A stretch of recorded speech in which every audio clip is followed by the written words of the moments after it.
This segment brought to you by Sure Crop, liquid crop nutrition delivered right to your farm. We're back. Now Duane Toews and John Butler discuss the beef industry here on Farm Factor. Duane Toews joining you once again here on Ag AM in Kansas, and a chance to catch up with John Butler with the Beef Marketing Group. And John, recently you had a chance to talk to producers about the industry, kind of where we're looking towards the year 2030. It sounds like a long ways off, but the realities are it's closer than we think. And in an industry that you've got to forward plan, it's pretty important that we look that far ahead. I really think so. I totally agree with that. I think that time is not our ally. It's moving very quickly. As important, our industry is moving very quickly. Our consumer is changing, and we've got to be aware of these changes so that we can proact, get in front of and be prepared for those changes so we can continue to produce a competitive protein and one that satisfies the needs of the consumer. Talk a little bit about your perspective in terms of alignment. I know there's a lot of folks that get nervous about integration. We've seen it in the pork and poultry industries, and some believe in the benefits, some believe in the cons of that. But alignment is a little bit different scenario. It is. I mean, it's in the beef industry, we have a very segmented structure, really. And we've got the cow-calf guy, we've got the feeder, we've got the packer, we've got many cases a distribution segment, and then the end user, which can be retail and food service. And really, when we talk about alignment, we look at it as a beneficial change so that we can transfer and share information from each of those segments, and so that we understand each other's space a little better, and so that we can better understand how we can contribute together in a synergistic way to the ultimate value that we're delivering to the consumer. And really, it is all based about that consumer's desire.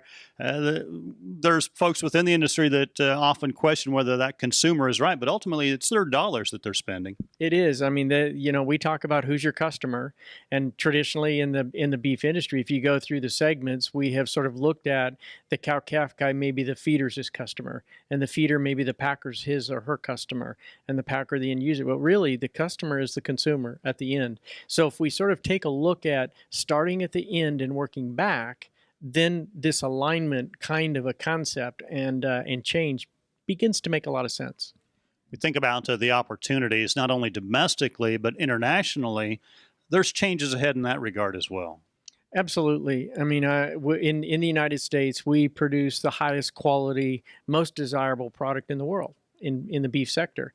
And from a global perspective, many of our export customers know that, and we're not really taking full advantage of that. What I'm speaking of there is issues like traceability.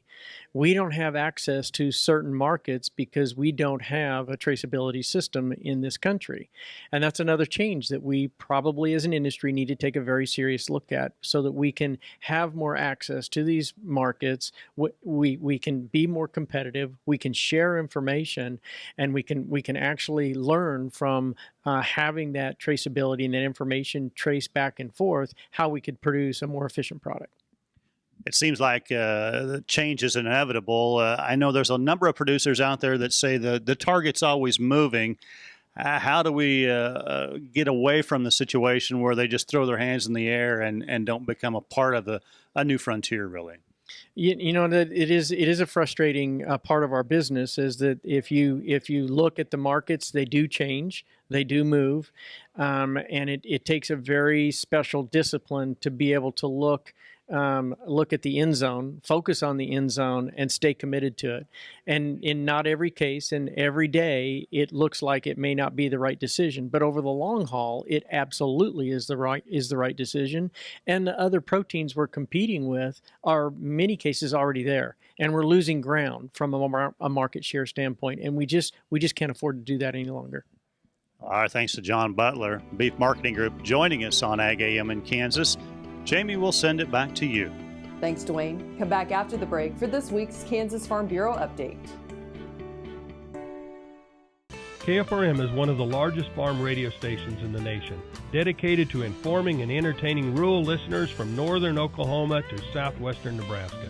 You can catch KFRM in many ways. Of course, 550 on the AM dial, streaming at KFRM.com, or on your smartphone by going to the TuneIn Radio app, or on Ag AM in Kansas on Tuesdays and Facebook every day of the week.